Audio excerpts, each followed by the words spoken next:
masuk pada bab maja'a fil kuhan wa nahwihim. Bab tentang masalah dukun dan turunannya. Qala al-musannif rahimahullah, rawa Muslimun fi sahihihi, diriwayatkan oleh Muslim dalam kitab sahihnya. An ba'di azwajin Nabi sallallahu alaihi wasallam, dari sebagian istri Nabi sallallahu alaihi wasallam, dan yang dimaksud adalah Hafsah. Anin Nabi sallallahu alaihi wasallam qala, bahwa Nabi sallallahu alaihi wasallam pernah bersabda, man ata arrafan fas'alahu an syai'in fasaddaqahu lam tuqbal lahu salatun arba'ina yauma. Barang siapa yang mendatangi dukun atau peramal, maka lalu dia bertanya tentang sesuatu, maka kemudian dia benarkan, maka tidak akan diterima salatnya selama 40 hari. Saya ulang ya. Siapa yang mendatangi dukun atau peramal, kemudian dia bertanya sesuatu dan dia membenarkannya, maka tidak akan diterima salatnya selama 40 hari. Hadis riwayat Muslim dan Ahmad. Wa an Abi Hurairah radhiyallahu anhu anin Nabi sallallahu alaihi wasallam, dari Abu Hurairah radhiyallahu anhu, Nabi sallallahu alaihi wasallam bersabda, man ata kahinan fasaddaqahu bima yaqul, siapa yang mendatangi dukun dan dia membenarkan apa yang dia ucapkan, faqad kafara bima unzila ala Muhammadin sallallahu alaihi wasallam, maka dia kufur terhadap apa yang diturunkan kepada Nabi Muhammad sallallahu alaihi wasallam. Rawahu Abu Dawud wa Ahmad fil Musnad. Wa lil arba'ah, dan diriwayatkan oleh imam yang 4, wal Hakim, juga Al-Hakim. Wa qala, di situ Al-Hakim mengatakan, sahihun ala syartihima, sahih sesuai dengan syarat Bukhari Muslim. Anin Nabi sallallahu alaihi wasallam, dari Nabi sallallahu alaihi wasallam, man ata arrafan aw kahinan fasaddaqahu bima yaqul faqad kafara bima unzila ala Muhammadin sallallahu alaihi wasallam. Siapa yang mendatangi arraf, peramal, au kahinan atau dukun, dan dia membenarkan apa yang dia ucapkan, maka dia kufur kepada apa yang diturunkan kepada Muhammad sallallahu alaihi wasallam. Juga diriwayatkan oleh Abu Ya'la dalam musnadnya dengan sanad jayyid dari Ibnu Mas'ud radhiyallahu anhu, mithluhu, redaksinya semisal dengan di atas, mauqufan, namun statusnya hadis mauquf, artinya perkataan Ibnu Mas'ud. Kemudian juga hadis dari Imran bin Husain, lanjutannya, radhiyallahu anhu, secara marfu, disandarkan kepada Nabi sallallahu alaihi wasallam. Laisa minna, bukan termasuk golonganku. Man tatayyara, siapa yang melakukan tatayyara, ya siapa yang melakukan tiarah, au tutuyyira, atau dia diramal nasibnya, au takahana, atau orang yang melakukan praktek perdukunan, au tukuhina, atau dia jadi konsumennya dukun, didukunkan, au sahara, atau dia melakukan sihir, au suhira, atau dia minta bantuan tukang sihir, suhira lahu. Wa man ata kahinan, dan siapa yang mendatangi dukun, fasaddaqahu, kemudian dia benarkan bima yaqul, apa yang diucapkan oleh dukun, faqad kafara bima unzila ala Muhammadin sallallahu alaihi wasallam, maka dia telah kafir terhadap apa yang telah diturunkan kepada Nabi Muhammad sallallahu alaihi wasallam.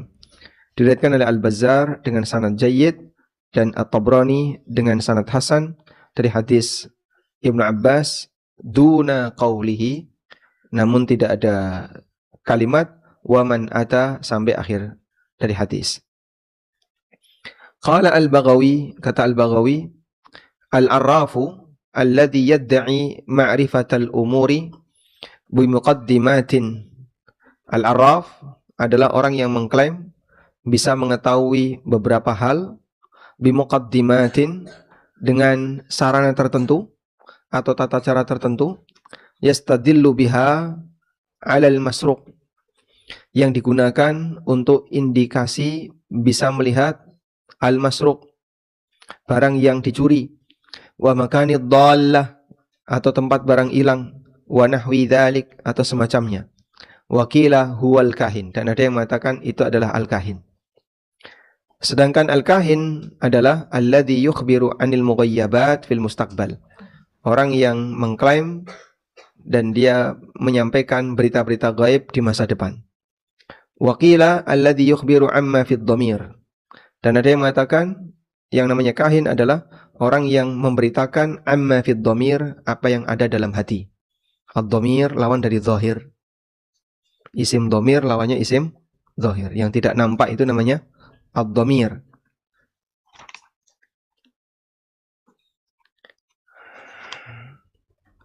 Wa qala Abul Abbas Ibnu Taimiyah.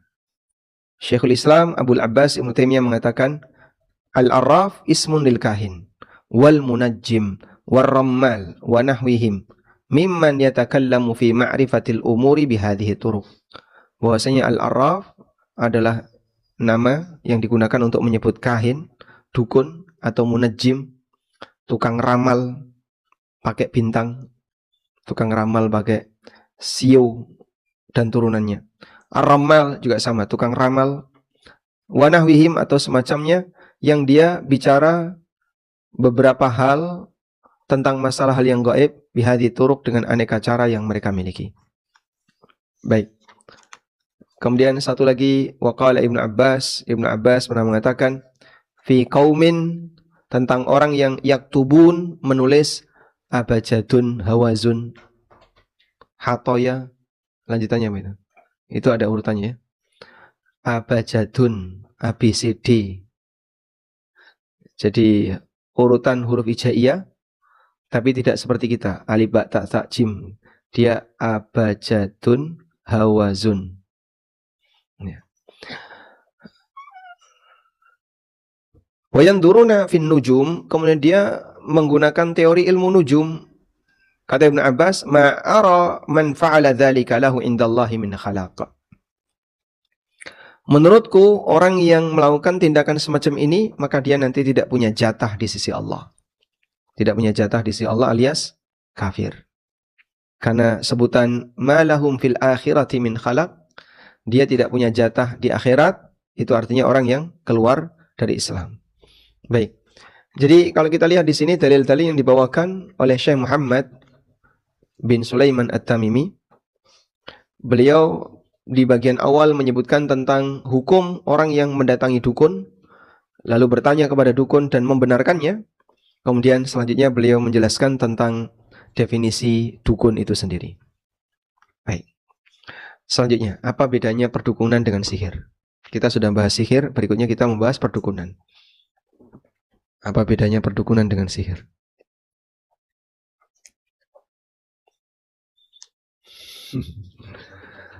Apa bedanya perdukunan dengan sihir? Monggo. Pak RT, mewakili suara RT. Apa bedanya sihir dan dukun? Sihir kan kemarin sudah ya. Sekarang bedanya dengan dukun itu. Ya.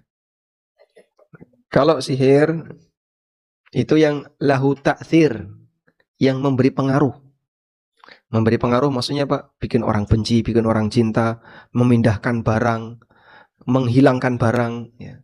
Sehingga kalau ada barang ditutupi kelambu, kemudian tangannya bermain celing, nah, itu sihir. Yang model celing-celing-celing itu sihir. Atau misalnya ada orang yang memindahkan barang tertentu atau mengubah barang tertentu. Awalnya batu jadi kayu, awalnya kayu jadi ular.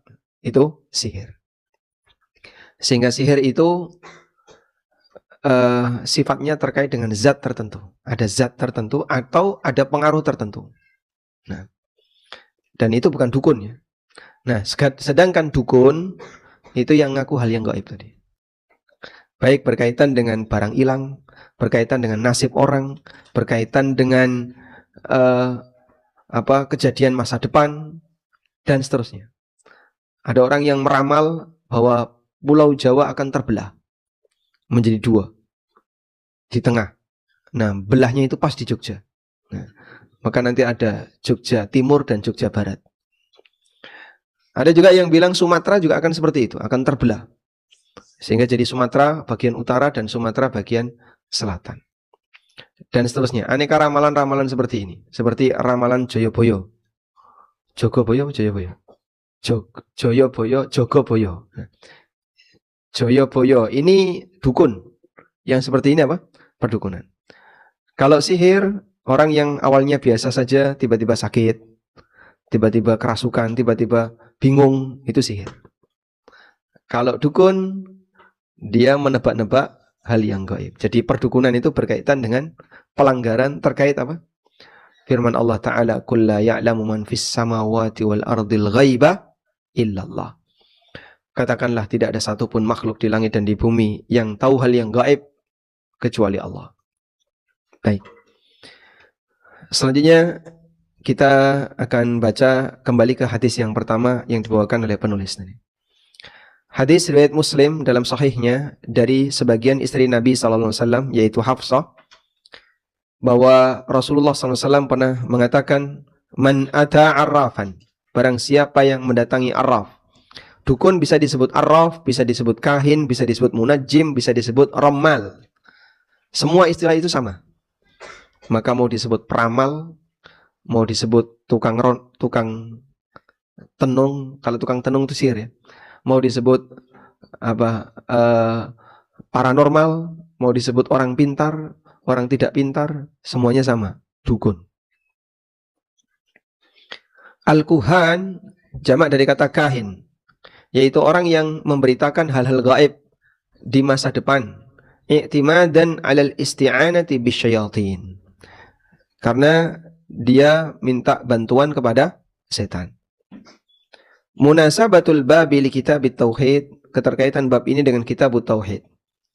Lamma kana al-kuhan wa nahwuhum yadda'una ilmal ghaibi, mengingat dukun dan orang yang semacam dengan mereka mengklaim ilmu gaib, alladzi qad ikhtassa bihi Allah Ta'ala, di mana Allah Subhanahu wa taala telah tegaskan bahwasanya ini khusus milik Allah. Wa dzalika da'wa musyarakatillahi ta'ala fi ilmil ghaib. Sehingga di sini dia mengklaim bersekutu dengan Allah dalam mengetahui hal yang gaib. Aradal musannif, maka penulis ingin ayyubayyina fi hadzal bab, menjelaskan dalam bab ini ma jaa fi haqqihim, tentang hak mereka, maksudnya adalah status mereka, wa haqqi man saddaqahum minal wa'id, dan ancaman bagi orang yang membenarkan mereka. Penulis menjelaskan ancaman bagi mereka dan bagi orang yang membenarkan mereka. Kemudian penjelasan kosakata, ma jaa fil kuhan ay minat taghlidh wal wa'id. Penjelasan tentang dukun maksudnya adalah ancaman keras bagi dukun. Wa nahwihim, atau yang semacamnya, yaitu al-arrafin wal munajjimin wal rammalin. Yang semacam dengan kuhan itu siapa? Ya, tadi ada munajjim, ada rammal, ada arraf, itu semuanya sama. Jadi nggak usah diperdebatkan. Kalau seperti ini arraf, kalau seperti ini kahin, tidak penting sebenarnya. Karena intinya mereka punya profesi yang sama, ya, tergabung dalam Ikatan Dukun Indonesia, IDI.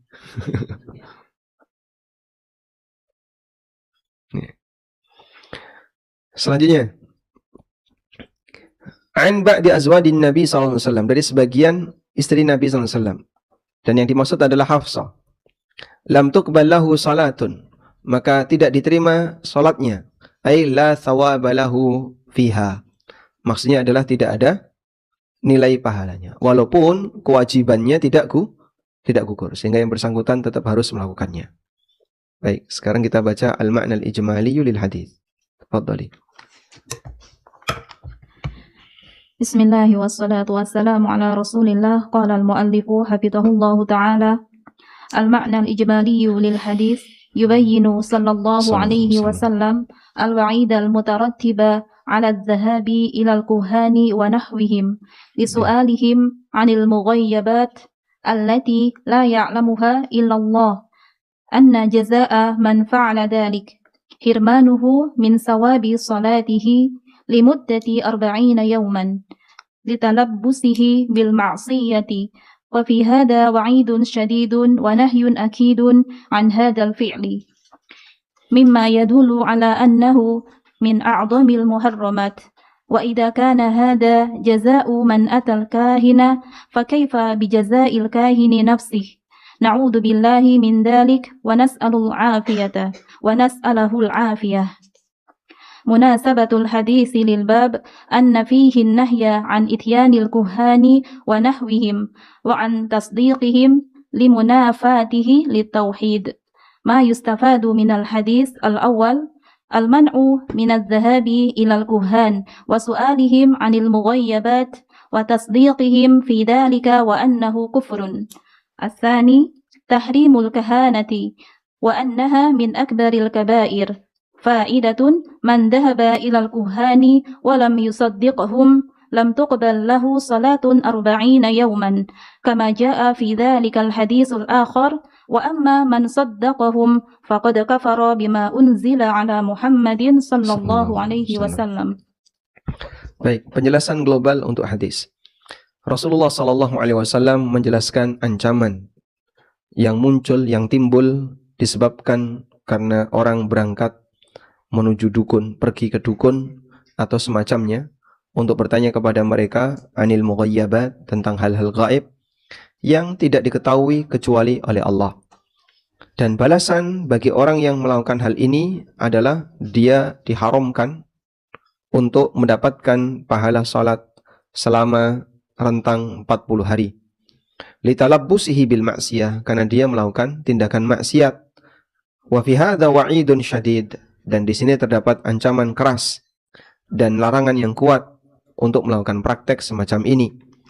Mimma yadullu ala annahu min a'zamil muharramat, yang ini menunjukkan bahwa perbuatan tersebut adalah a'zamul muharramat, tindakan haram yang statusnya dosa besar.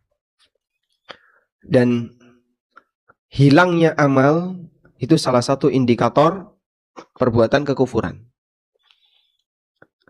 Nah, di sini yang dinyatakan amalnya tidak diterima salat. Jika salat saja tidak diterima, apalagi amal yang tidak lebih afdal dibandingkan salat. Kalau salat adalah afdalul a'mal, berarti amal yang tidak lebih afdal dibandingkan salat juga tidak diterima.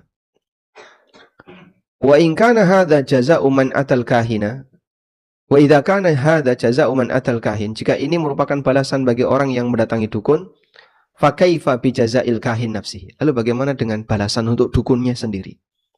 Na'udzubillahi min dzalik wa nas'aluhu al-afiyah. Kita berlindung kepada Allah dari hal itu dan kita mohon kepadanya keselamatan. Selanjutnya, keterkaitan hadis dengan bab ini. Dalam hadis ini terdapat larangan untuk mendatangi dukun atau semacamnya dan membenarkan mereka limunafati litauhid. Karena ini bertentangan dengan prinsip tauhid. Apa prinsip tauhid di sini? Apa prinsip tauhid yang bertabrakan dengan perdukunan? Ya, meyakini satu-satunya yang tahu hal gaib adalah Allah. Karena tauhid artinya apa? Mengesahkan Allah. Dan bagian dari bentuk mengesahkan Allah adalah meyakini satu-satunya yang tahu hal gaib hanyalah Allah. Pelajaran dari hadis, larangan untuk pergi ke dukun dan bertanya kepada mereka tentang hal-hal gaib serta membenarkan mereka fi dzalika, dalam berita itu, wa annahu kufrun, dan ini kekufuran. Yang kedua, haramnya praktek perdukunan dan termasuk akbarul kabair, dosa yang sangat besar. Kemudian beliau memberikan sedikit catatan, siapa yang berangkat ke dukun namun dia tidak membenarkan dukun, maka salatnya tidak diterima selama 40 hari. Walaupun tidak membenarkan, cuma datang saja. Kama jaa fi dzalikal hadits al-akhar, sebagaimana disebutkan dalam hadis yang lain. Wa amma man saddaqahum, adapun orang yang membenarkan mereka, faqad kafar bima unzila ala Muhammadin sallallahu alaihi wasallam. maka dia kafir terhadap apa yang diturunkan kepada Nabi Muhammad SAW. Baik.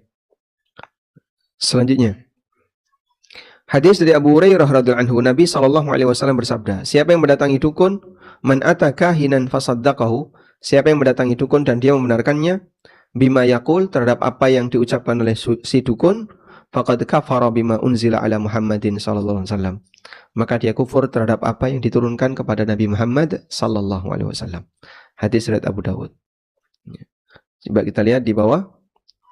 Bima unzila ala Muhammadin, yang diturunkan kepada Nabi Muhammad sallallahu alaihi wasallam, ay al-kitab was sunnah. Al-ma'na al-ijmali lil hadis bi riwayatihi, atau dua riwayat, bi riwayataihi. Tafadhali. المعنى الإجمالي للحديث بروايتيه الوعيد الشديد على إتيان الكهان والعرافين لسؤالهم عن المغيبات وتصديقهم في ذلك لأن علم الغيب قد اختص الله تعالى به فمن أتاهم وصدقهم فقد كفر بالوحي المنزل على محمد صلى الله عليه وسلم. مناسبة الحديث للباب أن فيه النهي عن إتيان الكهان والعرافين وبيان الوعيد في ذلك. ما يستفاد من الحديث الأول تحريم الذهاب إلى الكهان والعرافين وسؤالهم ووجوب الابتعاد عنهم لأن ذلك كفر إذا صدقهم ومهرب إذا لم يصدقهم. الثاني وجوب تكذيب الكهان والمنجمين. الثالث من أتاهم وصدقهم فقد كفر بالوحي المنزل على محمد صلى الله عليه وسلم. الرابع أن الكهانة شرك لأنها تتضمن دعوى مشاركة الله تعالى في علم الغيب.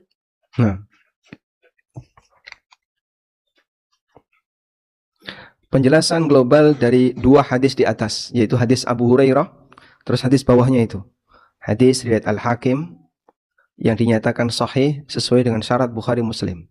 Kitabnya Al-Hakim judulnya apa? Al-Mustadrak ala Sahihain. Koreksi Sahih Bukhari Muslim. Al-Mustadrak itu artinya koreksi. Koreksi dalam hal ini bisa bentuknya menambahkan yang tidak ada atau mengurangi yang kelebihan. Nah, yang dilakukan oleh Al-Hakim itu menambahkan yang tidak ada. Jadi ceritanya, Al-Hakim ini seorang ahli hadis. Al-Hakim ini gelar ya. Jadi gelar ahli hadis itu bertingkat. Salah satunya ada Al-Hakim. Di atasnya Al-Hakim masih ada Al-Hafidh. Di atasnya lagi ada Amirul Mukminin fil hadis. Ada Al-Hujjah. Ada Al-Hakim, Al-Hujjah, Al-Hafidh, Amirul Mukminin fil hadis. Seperti Imam Bukhari itu Amirul Mukminin fil hadis. Abdullah bin Mubarak Amirul Mukminin fil hadis. Imam Ahmad Amirul Mukminin fil hadis. Al-Hakim ini gelar. Beliau seorang ahli hadis besar. Merasa bahwasanya dalam Sahih Bukhari dan Muslim itu kan ada standarnya. Lalu Al-Hakim merasa masih banyak hadis yang tidak ada dalam Sahih Bukhari Muslim tapi standarnya sesuai Bukhari Muslim. Akhirnya beliau kumpulkan itu. Jadilah kitab Al-Mustadrak ala Sahihain. Koreksi untuk Sahih Bukhari Muslim. Sudah? Nah, maka seringkali setelah beliau mencantumkan hadis tertentu, dikomentari oleh Al-Hakim, Sahihun ala syartil Bukhari, Sahihun ala syarti Muslim, atau Sahihun ala syartihima.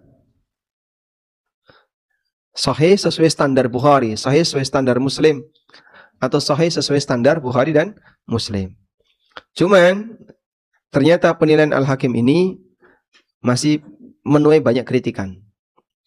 Akhirnya diteliti oleh Az-Zahabi rahimahullah. Nah, kemudian di situ beliau kasih catatan.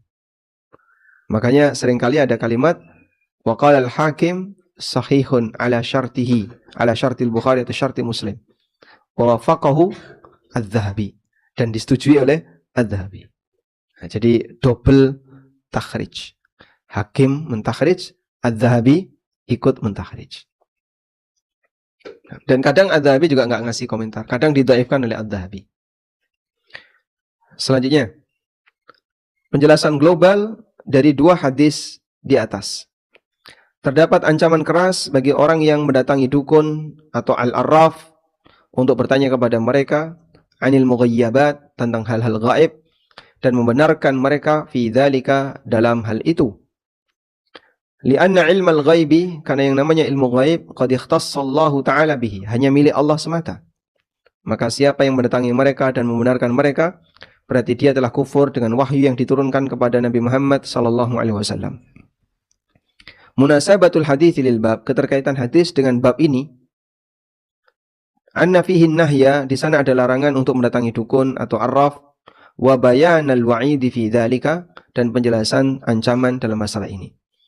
Ma yustafadu minal hadis, pelajaran yang bisa diambil dari hadis, haramnya pergi ke dukun atau arraf dan bertanya kepada mereka, serta wajibnya menjauhi mereka, karena ini merupakan kekufuran jika mereka membenarkannya, dan haram jika mereka tidak membenarkannya. Yang kedua, wajib mendustakan dukun wal munajjimin, dan dukun. Al-munajjim sama ya, dukun dan peramal. Yang ketiga, siapa yang mendatangi mereka dan membenarkan apa yang mereka ucapkan, maka dia kufur dengan wahyu yang diturunkan kepada Nabi Muhammad sallallahu alaihi wasallam. Bahwasanya perdukunan yang keempat, bahwa perdukunan itu syirik karena di situ ada klaim musyarakatillahi ta'ala fi ilmil ghaib. Allah Ta'ala bersekutu. Dia bersekutu dengan Allah dalam mengetahui hal yang gaib. Kongsi dengan Allah dalam mengetahui hal yang gaib. Baik. Sekarang kita akan berikan catatan berkaitan dengan hukum mendatangi dukun. Pertama, untuk hukum dukunnya sendiri, dia kafir jika dia satu, mengaku tahu hal yang gaib, bukan nipu ya, tapi mengaku. Karena ada dukun penipu, dia nggak meyakini kalau dirinya tahu hal yang gaib, tapi dia nipu. Sebentar, aku bisa ceritakan tentang masa silammu dan nasibmu di masa mendatang. Aku tahu kau akan mati. Apa yang ngerti? Jadi dia ngeramal jodoh, dia ngeramal ajal, dia ngeramal rezeki, dia ngeramal bahkan sampai kerjaan dan seterusnya. Nah, ini berarti dia bicara hal yang gaib di masa mendatang. Dukunnya seperti ini, kalau dia nggak yakin, saya juga nggak tahu sebenarnya. Cuman ya pura-pura saja. Tapi nggak tahu kok orang pada percaya sama aku. Jadi sing goblok sing ndi. Nah, kalau ini hapus-hapus ya, dia cuman ngapusi. Kemudian ada dukun yang dia punya link dengan setan. Nah, punya link dengan setan. Sehingga dia menerima berita gaib dari setan. Setelah setan itu mencuri berita langit, kemudian dia dilempar dan berhasil kabur, lalu dibisikkan di telinganya dukun. Kemudian dicampur dengan berapa? 100 kedustaan. Maka dalam kondisi ini dia tahu hal gaib melalui berita hasil setan mencuri berita langit. Ini musyrik gak sih Pak? Ini musyrik dari sisi dia ketika melakukan hubungan dengan setan itu pasti ya, dia akan memberikan persembahan kepada setan. Jadi syiriknya nanti syirik uluhiyah. Baik. Sehingga kondisi dukun ada 3 dalam hal ini. 1, mengklaim tahu hal yang gaib. Ini syirik karena dia menyatakan dirinya sama sebagaimana Allah dalam masalah mengetahui hal gaib. Yang kedua, penipu. Ya, ini pelaku dosa besar. Walaupun dia tidak sampai syirik. Yang ketiga, dia dapat bisikan dari jin yang mencuri berita dari langit. Kalau yang seperti ini, dia telah melakukan syirik uluhiyah. Karena apa tadi? Melakukan persembahan kepada jin. Sudah? Tapi kalau dia tidak melakukan persembahan dengan jin, Pak. Misalnya ada jin yang tiba-tiba ngabari. Dia memberitahu. Wallahu alam, untuk yang kasus seperti ini, walaupun jarang ya, tapi pernah terjadi di zaman Amirul Mukminin. Imam Ibnu Utsaimin rahimahullah pernah bercerita tentang itu. Saya lupa antara di Qaul Mufid ataukah Syarah Kitab Tauhid Sahih Bukhari. Antara dua kitab itu. Bahwa ada rombongan kaum muslimin bersama Amirul Mukminin Umar. Nah, waktu itu mereka kehilangan Umar. Di mana Amirul Mukminin? Dari tadi kok nggak kelihatan. Akhirnya mereka bingung, dicari-cari kemana-mana tidak nemu. Terus ada seorang wanita yang memberitakan, Amirul Mukminin saat ini sedang di kampung A, beliau sedang melihat peternakan onta di sana. Maka orang pada tanya, dari mana wanita ini tahu? Ternyata ada jin yang memberitahu. Ada jin, gerakan jin kan cepat ya. Ada jin yang memberitahu, dari kampung A tadi, jin memberitahukan kepada wanita ini, kemudian wanita ini memberitahu. Nah, kalau ini syirik atau tidak? Ini syirik atau tidak? Nggak ada hubungan apapun yang nggak syirik. Kalau wanita ini tidak menyembah jin tadi, tidak termasuk syirik. Baik. Ini berkaitan dengan dukunnya ya. Sekarang kita akan lihat pasien dukun. Bagaimana hukum konsumen atau pasiennya dukun? Yang pertama, jika dia datang dalam rangka untuk amar ma'ruf nahi mungkar. Di sana ada dukun. Katanya weruh sak durunge winarah. Pokoknya apapun dia tahu. Ngerti semua bahasa. Nah, coba kita datangi. Didatangi. Dijak bahasa Arab. Kaifa haluk? Inna maqali. Oh. Tanya kaifa haluk kok maqali. Bahasa semut. Ya. Jadi saat dia dia mengklaim tahu ini, kemudian kita datang ke sana dalam rangka untuk amar ma'ruf nahi mungkar. Terus dia diuji. Coba kamu tahu nggak ini jumlahnya berapa? Nih saya megang kerikil nih, jumlahnya berapa? Nah, dia coba untuk nebak. Salah toh. Kayak gini kok ngaku jadi dukun. Sekolah sih. Nah, kalau tujuannya untuk seperti itu, termasuk amal soleh. Dan dulu Nabi SAW pernah melakukan hal itu kepada Ibnu Sayyad. Informasi tentang Ibnu Sayyad itu sudah viral. Sehingga banyak orang yang menganggap Ibnu Sayyad ini manusia sakti. Maka didatangi oleh Nabi SAW. Lalu diuji oleh beliau. Ibnu Sayyad diuji oleh Nabi SAW. Inni khabba'tu laka syai'a. Aku menyembunyikan sesuatu di hatiku. Coba kau tebak. Ibnu Sayyad berusaha untuk menebak. Tuh.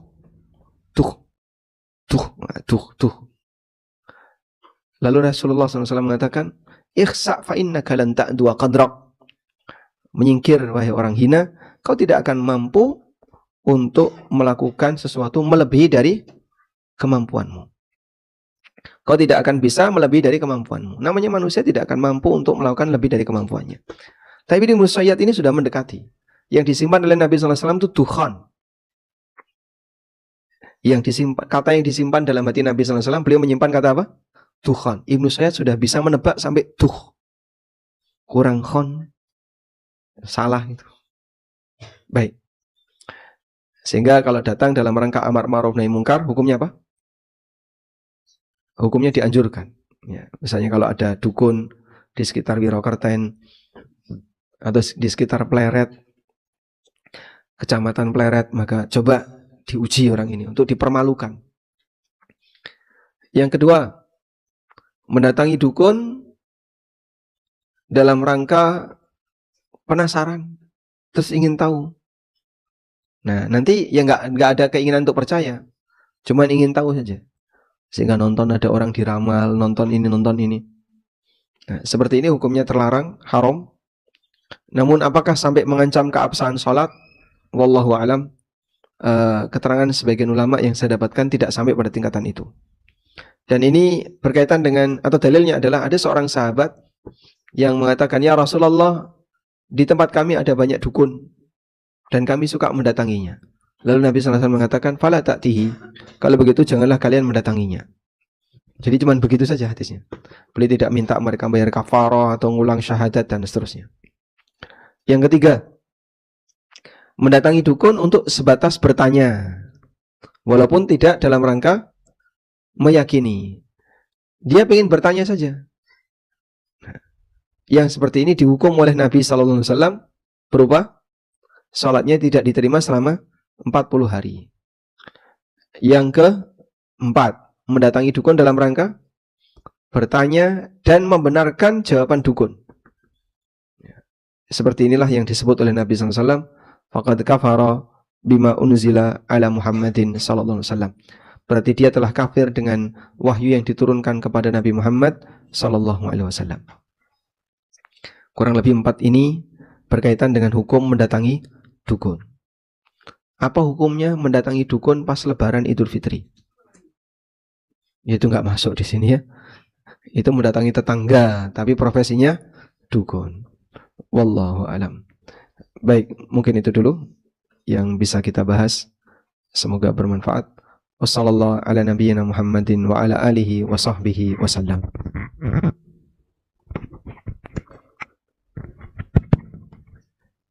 Ustaz, jazakumullah atas penjelasannya dari sebagian bab di kitab ini. Izin bertanya Ustaz, saya izin bertanya. Untuk tafsir mengenai hukum kekafiran mendatangi dukun dan tukang ramal di sini sampai mana Ustaz?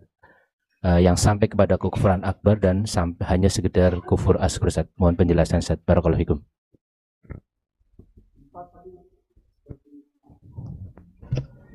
Yang 4 tadi. Seperti 4 yang kita sudah sampaikan tadi. Jadi ada yang hukumannya 40 hari salatnya tidak diterima, ada yang hukumannya sampai kafir kepada Nabi Muhammad SAW, ada yang statusnya perbuatan dosa dan maksiat. Berarti yang keempat itu yang kufur akbar itu? Yang keempat kufur akbar. Maka dia harus bertobat kepada Allah dan mengulang ucapan syahadat. Baik. Ada pertanyaan sebentar. Ini pertanyaan di luar akidah Ustaz, enggak apa saja. Aman. Bismillahirrahmanirrahim. Assalamualaikum warahmatullahi wabarakatuh. Assalamualaikum warahmatullahi wabarakatuh. Afwan Ustaz, izin bertanya. Misal kita membeli tiket kereta api senilai 100.000. Kemudian diajukan pembatalan tiket kereta api sesuai aturan, KAI hanya mengembalikan 75% dari nilai tiket. Namun kalau saat pembelian tiket dengan menambah biaya asuransi Rp5.000 ke perusahaan asuransi, maka tiket akan bisa kembali 100% atau 100.000. Ya. Secara syar'i apakah hal tersebut diperbolehkan? Barakallahu fikum. Lembaga asuransi ini pihak ketiga yang dia nanti akan membackup pembayaran kekurangan. Sehingga misalnya harga tiket senilai 100.000 kembali 75.000, maka sisanya 25.000 ditutupi oleh lembaga asuransi. Tapi kalau dia tidak batalkan tiket tadi, dia tidak batalkan, uang 5.000 ini hangus, begitu ya. Berarti dia bayar uang 5.000 untuk mendapatkan kembalian 25.000. Apa ini namanya? Dia store 5.000 tapi dapat 25.000, namanya riba. Dan itu pun tidak jelas. Karena apakah dia pasti akan membatalkan? Tidak tahu. Bisa membatalkan, bisa tidak. Kalau dia tidak membatalkan, pihak asuransi yang untung. Kalau dia membatalkan, pihak asuransi yang rugi. Dan ini transaksi gharar. Bayar 5.000, tidak jelas apakah nanti membatalkan ataukah tidak. Sehingga mungkin dari 1 juta pengguna KAI, lalu dia beli dan menggunakan asuransi tadi. Dalam sehari dia bisa mendapatkan 5 miliar. 1 juta ya. Ada nggak 1 juta itu? Mungkin kalau tambah yang di Jakarta semua ini mungkin 1 juta ada. Dari 1 juta pengguna KAI itu, dalam sehari dia bisa mendapatkan 5M kalau semuanya diasuransikan. Namun yang membatalkan anggaplah 10%. Sehingga dia cuma bayar dari 5M tadi bayar 10%. Itulah keuntungan asuransinya. Tapi yang terjadi di sini adalah akad gharar plus riba. Sisi ghararnya apa? Bayar 5.000 nggak jelas. Dapat apa nanti? Jaminan pembatalan tiket. Jaminan pembatalan tiket. Nah, jaminan pembatalan tiket kamu akan batalkan. Tidak tahu nanti kalau sewaktu-waktu ada uzur ya saya batalkan. Nah, ketidaktahuan ini menyebabkan transaksi itu jadi gharar. Wallahu a'lam. Ustaz, pertanyaan lanjutan dari pertanyaan pertama, Ustaz, apakah jika dia masuk ke dalam kekufuran besar, Masuk dalam kufur besar tadi, kufur besar, apakah dia harus mengulang syahadatnya kembali, Ustaz? Barakallahu fikum, Ustaz. baik. Orang yang melakukan kufur besar dia harus mengulang syahadat. Nah, tapi apakah harus di depan umum? Tergantung dari bentuk kekufurannya tadi. Kalau dia melakukan kekufuran di hadapan banyak orang, misalnya menyatakan murtad di depan banyak orang, atau dia nyembah berhala, atau pindah agama di depan banyak orang, maka nanti ketika dia masuk Islam harus di depan banyak orang, sehingga yang lain jadi saksi. Tapi kalau kekufurannya kekufuran pribadi, ya, seperti tadi ya, mendatangi dukun, orang lain tidak tahu, atau dia nyembah berhala di dalam gua saat semedi dan bertapa, ya, terus dia nyembah selain Allah di situ, tidak sampai diketahui oleh yang lain, maka cukup dia bertobat kepada Allah, mengulang syahadat, dan tidak harus di depan umum. Wallahu a'lam. Tapi yang terakhir, Ustaz, bismillahirrahmanirrahim. Assalamualaikum warahmatullahi wabarakatuh. Waalaikumsalam warahmatullahi wabarakatuh. Afwan, Ustaz, bagaimana hukumnya orang yang mengantarkan temannya ke dukun, dalam tanda kutip, dukun berkedok Islami? Apakah yang mengantar tersebut juga ikut berdosa dan sholatnya pun tidak diterima selama 40 hari, Ustaz? Jazakallahu khairan atas jawabannya. Kalau yang bersangkutan berdosa, iya dia berdosa, karena dia tolong-menolong dalam maksiat. Sebagaimana larangan Allah, wala ta'awanu 'alal itsmi wal 'udwan. Janganlah kamu tolong-menolong dalam dosa dan maksiat. Sehingga dalam posisi ini dia berdosa. Tapi apakah sholatnya yang ngantar ini tidak diterima? Wallahu alam. Kami tidak menjumpai dalil tentang itu. Namun cukuplah dengan dia melanggar firman Allah, wala ta'awanu 'alal itsmi wal 'udwan, sudah menjadi beban bagi dia, karena ini akan menghasilkan dosa. Wallahu a'lam. Tafadhali. Waalaikumsalam warahmatullahi wabarakatuh.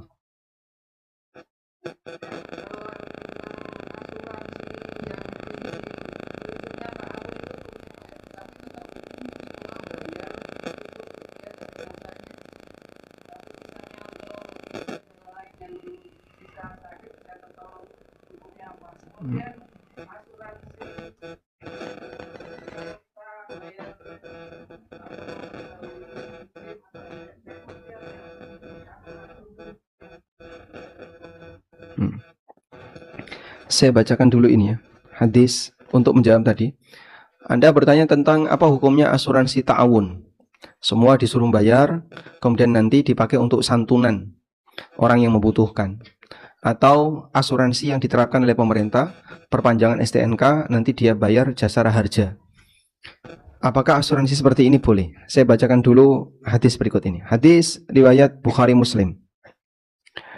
Dari Abu Musa al-Ash'ari radhiyallahu anhu, Nabi Muhammad SAW pernah mengatakan, Innal Ash'ariyin, sesungguhnya suku Ash'ari, idza armalu fil ghazwi, kalau mereka kehabisan bekal ketika perang, au qalla ta'amu iyalihim bil Madinah, atau sumber makanan mereka di Madinah itu kurang untuk keluarga mereka, karena Ash'ari ini datang dari mana? Yaman. Orang-orang Yaman yang datang ke Madinah untuk belajar Islam. Dan jumlahnya banyak. Salah satu yang terkenal Abu Musa al-Ash'ari.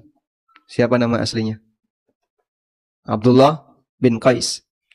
Abu Musa al-Ash'ari radhiyallahu anhu, beliau bersama dengan Ash'ari yang lain. Nah, keluarganya ada di situ. Kalau kemudian jatah makanan keluarganya ini kurang, sudah mulai kehabisan, kata Rasulullah SAW, jama'u ma kana indahum fi thawbin wahid. Maka sisa-sisa makanan yang mereka miliki dikumpulkan dalam satu kain. Tsumma qtasamuhu bainahum fi ina'in wahidin bisawiyah. Kemudian setelah itu dibagikan kepada semua mereka dengan pembagian yang sama. Kemudian Nabi SAW mengatakan, fahum minni wa ana minhum. mereka bagian dariku dan aku bagian darinya. Kalau dalam hadis yang lain Nabi SAW ngasih ancaman, laisa minna, bukan bagian dari kami. Kalau di sini Nabi SAW mengatakan, fahum minni, wa ana minhum. Kebalikannya ya. Berarti Nabi SAW apa? Setuju, mendukung kegiatan itu. Nah, hadis ini yang dijadikan alasan berkaitan dengan asuransi sosial atau asuransi ta'awuni tadi.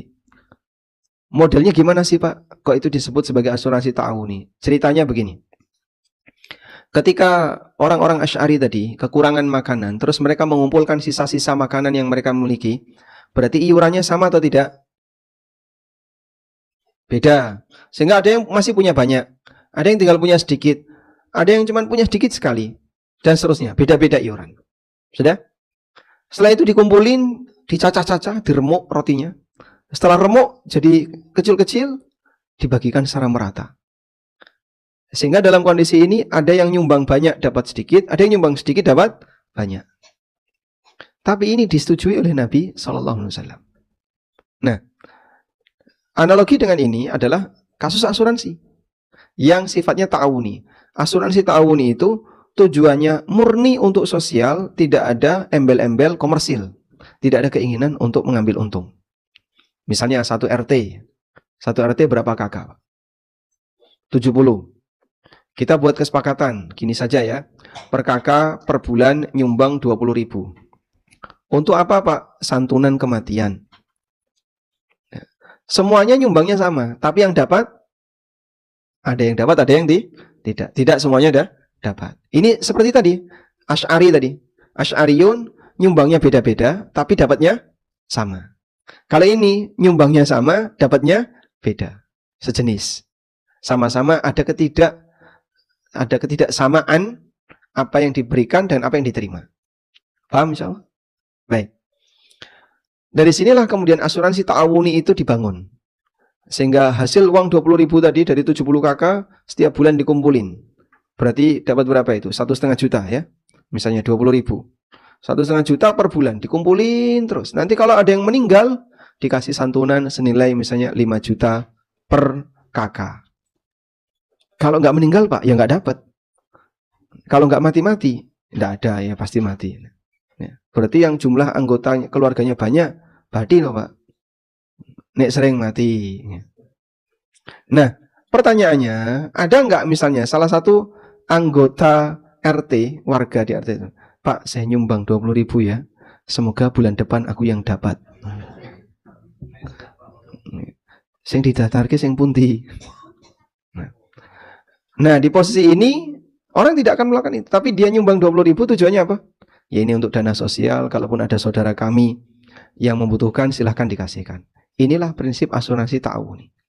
Jadi harapan dia bukan agar mendapatkan keuntungan, tapi apa? Bisa membantu orang. Model transaksi seperti ini hukumnya boleh. Asuransi yang bermasalah itu asuransi yang komersil. Dia bayar, nanti ada potensi untung rugi.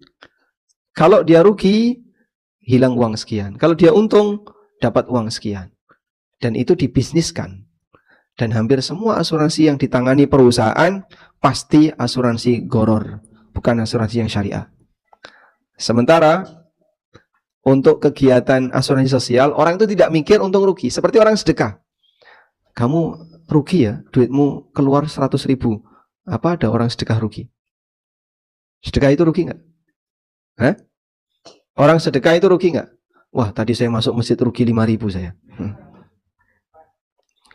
Karena tujuan dia untuk pahala, bukan tujuan dia untuk nyari untung. Sehingga tidak ada istilah untung rugi. Disitulah asuransi sosial diizinkan. Nah, asuransi jasara harja yang kita pahami itu termasuk asuransi sosial yang dikelola oleh negara, persero ya, jasara harja, dan nanti akan diberikan kepada masyarakat yang mengalami kecelakaan, sehingga dia di cover senilai biaya, kalau nggak salah 25 juta. 20? Sekarang 20 juta. 21 juta. 21 juta. Kalau terjadi kecelakaan lalu lintas. Wallahu a'lam. Baik, demikian. Wassallallahu ala nabiyyina Muhammadin wa ala alihi wa sahbihi wasallam. Wa akhiru da'wana